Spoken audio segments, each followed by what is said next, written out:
Well, let's get into what we've been watching. Okay. Yeah, I've been watching not a lot. I've been watching actually, that's a lie. I've been watching a fair bit, Okay.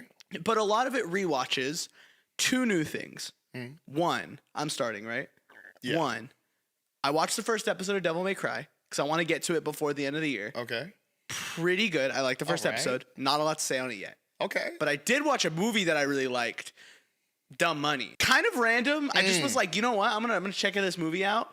I've been wanting to watch it forever because the GameStop stock situation always intrigued me. Yeah. So I was like, dude, pretty cool they made a movie about it. I'm gonna watch it. And it's so good. It's It pretty really funny. was. It's nothing insane. I'm not gonna sit here and tell you it's the best movie ever. Like it's like all the characters give like the actors give stellar performances. Paul Dano's pretty good in it, but I'm not gonna pretend that it's like his top tier performance. Yeah. Prisoners, Batman, which sneak peek to what I might have watched after that. Oh, okay. There's a couple other, but he does a pretty good job, and honestly, I think just the movie does a really good job of displaying the context and seeing how it affects not just like I forgot the main guy's name, but like Kitty. That's It like was his Kitty nickname. something. Kitty and like all like the Wall Street guys, but also seeing how it affected like other people that were also investing into the stock was just Yeah. really interesting. Because So of Robin Hood, right? yeah, and like you could see the Robin Hood context too. It's just really cool. It was a really good movie. I really enjoyed it.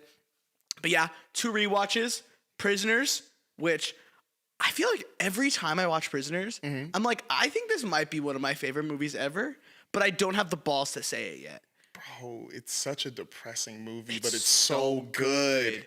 Oh It's my so gosh. good. Hugh Jackman stinking Paul Dano, and then like who else was in that movie? Who else?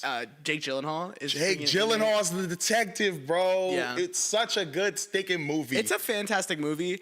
But Paul Dano, it's kind of pretty funny about him is he plays such a good punchable face. yeah. There's just something about, especially his performance in the Batman, where you just want to like punch Oh, at the guy. man. And saying that in the context of Prisoners is really sad without spoiling it. But early on, you're just like, dude, this guy freaking sucks. This guy's the worst. But he's so damn good in that movie. Like you could feel his fear, and I think part of that is Hugh Jackman just absolutely being a talent, but also just freaking Paul Dano playing that so perfectly. They both fully give in to like that scene in the restroom. Oh my And it gosh, I hits was just about to mention that. It literally hits every single time. So great movie. First time I watched it, I don't know if I've ever told this story on the podcast. First time I watched it was probably a couple years ago, and a friend had seen it, and me and my other friend, we hadn't seen it. My friend was like, dude, hard watch. It's like such a hard watch. It's super sad. Like it's gonna be a hard time for you guys to get through. Yes. What my friend didn't know is me and my other friend are nerds.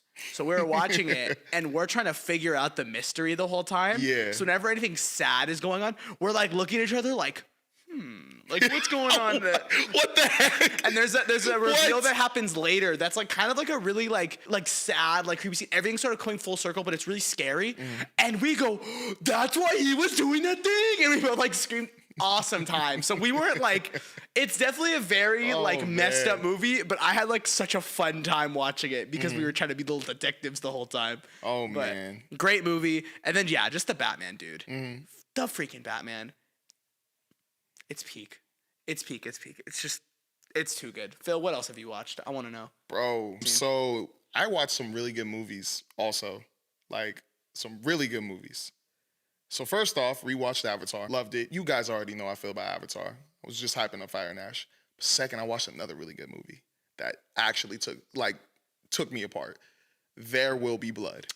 Okay. Bro, There Will Be Blood. I've been hearing about this movie over and over again. People telling me Daniel Day-Lewis kills him in this movie. They were right. They were right, exactly. He is nuts in this movie. I can see why people are saying this is his greatest performance yet. But another character really took me out, really stole some of the show, took some of that spotlight away from Daniel Day-Lewis, and that was Eli, played by Paul Dano, bro. So we just both watched a bunch of Paul Dano movies, huh? Thinking about it now, that's actually kind of weird. That is really weird. You saw Prisoners, and you saw Dumb Money in the Batman. Dumb Money, and then you also saw the Batman. Yeah. Bro, low-key, what's crazy, too, is I watched the Batman right after. What the heck? I watched the Batman. I just felt like, bro, seeing him play Eli and seeing him play this insane, person who's supposed to be a prophet, I was like, I'm not gonna lie, bro. I miss him playing the Riddler. So I just turned on the Batman right after, and I was like, bro, you so good at acting. You so good. I was like, what is going on He here? has great range. He really He does. has though. great range. It's actually kind of crazy. He really does. He goes from Dumb Money, playing a dude who knows everything about stocks, to prisoners, the dude who you think can kill somebody, and he seemed like he really did at first, to a person who's just insane again, but also the most like intelligent being probably in stinking the Batman. Yeah, he could play nutty characters, just He like really characters that are could. nuts. He really could. I'm trying to think of another. Oh yeah, he was really good in 12 Years a Slave. I've never I seen didn't that get to see movie. that, but I've seen it. I just didn't see it over the weekend. But 12 Years a Slave, he plays like a bratty, like racist, like slave owner type dude. And him in that, like I hated him, but I loved his performance. That's like the point. Because he sold it. He really did. When he starts singing, trying to encourage all like the people like who were working, he's like, oh, I'm gonna build a brick. I was like mad. I was like, I don't want you to sing, bro. I want you to shut up while they're picking stinking cotton. Shut up. But he does a good job on selling it, bro. Where does Paul Dano rank in terms of superhero villains? In terms of like acting performances? In terms of acting. Like if we're performances. going number one, just throwing it out there, Heath Ledger Thanos kind of to like your bottom of the barrel being like Arnold Schwarzenegger's Mr. Freeze and like, you know what I'm talking about? Be cool. Where are we going? I don't know. I think Two-Face from the Batman. I forgot the actor's Batman name. Forever? No, Batman Dark Knight. Oh, you talking about? It's the worst I part forgot of his that name, movie. but he was pretty Yeah. good. He was pretty good to me. Pretty good. right. But Anyways. I would put Paul Dano's Riddler close to top 5 because I don't feel like there have been that crazy like superhero villain performances just like his. Yeah. And Heath Ledger's Joker and I'm trying to think of Thanos, I guess. I think I go Winter Soldier. Loki. That one's tough. Winter Soldier, I think Winter is. Soldier anti-hero to me, bro. But like I think like with the movie Winter Soldier, he's just so dope. But is. Winter Soldier, I think is up there. Maybe not top 5, top 10, but I think maybe top 10. Loki up there. Yes, for my sure. bad. But yeah, I think freaking Paul Dano as the Riddler is one of the most gosh. like terrifying performances I think in a superhero movie. I think from the opening of that movie to like just the final conversation him and Batman have in the prison, it's just so perfect. It's so authentically Batman, and it's so obvious that they're both acting their freaking heart out. Oh man. It's peak cinema. I love the Batman. Honestly, I think the Batman is just an excellent movie in general. The start of the Batman though, like you talked about it, like here having that scene where you're just trying to figure out what the hell is going on. Is Batman the one watching him? Obviously it isn't later because you see that he finds a way to get into that house.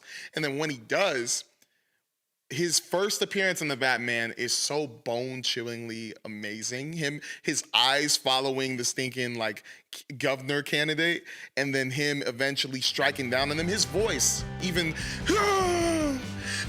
and then even him breathing. Like I've noticed that's something he always does. Like his breathing, his emotion, so good. Yeah. So good. It's not weak sauce. It's good. Paul Dano, you're super talented, and I love you.